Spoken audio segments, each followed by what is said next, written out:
Hi, my name is Justin Dunn. The intent of this video is to show you how to install the push button onto the Haws drinking fountain valve, model 5874.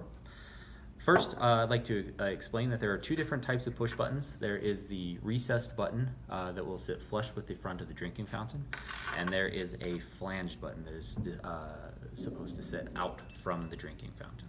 Okay, so with that, I'm going to show you the flanged version because this is the most common. So starting from the inside of the drinking fountain, because that's where this is going to go in through. From the bottom of the drinking fountain, you're going to want to insert the valve through the front of the drinking fountain. There's a hole specifically for this. You're going to want to screw the nut and the fiber washer and the rubber washer as far back as possible. So when you insert this, you're going to have plenty of room to work with on the outside of the drinking fountain. From the outside of the drinking fountain, you're going to put on your ring nut. This is ultimately what's going to hold the push button in place.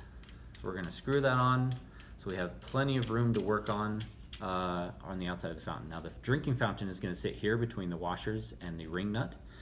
Next, we are going to install the button. Now there is a wave washer that is sitting inside of this button. We are gently going to screw on the button until it comes into contact with that washer. Now, before you do this, you're going to put a small droplet of 222 ms that's going to come with this valve onto the thread so that this will lock in place. But you're gently going to screw this into place until it stops on its own. Do not hand tighten this, okay? Otherwise, you won't have enough room for the button to be depressed. Okay, now we're going to take that washer, that ring nut, we're going to tighten it up against the button, like so. Once that's tight against it, we're going to use our spanner wrench.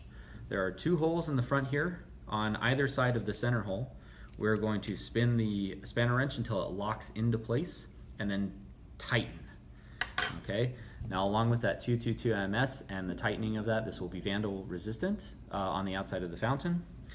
From the inside of the fountain, you're then going to tighten the nut up against the back of the drinking fountain inside of it until the rubber washer and the fiber washer are sitting against the inside of the drinking fountain, and then you will have installed the push button onto the 5874 valve.